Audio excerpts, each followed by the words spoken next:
পবিত্র কোরআনে মহান রব্বুল আলামিন সূরা আল-নাইনের 14 নম্বর আয়াতে বলেছেন, ফানজারতুকুম নারন তালাযা। পৃথিবীতে এমন কি কোনো পরীক্ষা আছে যার প্রশ্ন এবং উত্তর পূর্বেই আপনাকে জানিয়ে দেওয়া হয়েছে?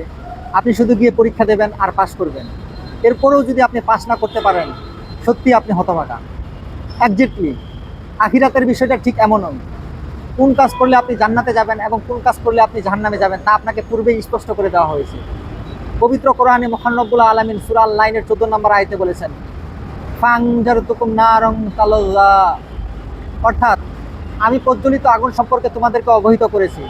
ঠিক পরের আয়াতে মহান রব্বুল আলামিন বলেছেন, লা ইয়াসলাহা ইল্লাল আশকা। অর্থাৎ এতে নিতান্তই হতভাগা ছাড়া আর কে প্রবেশ করবে?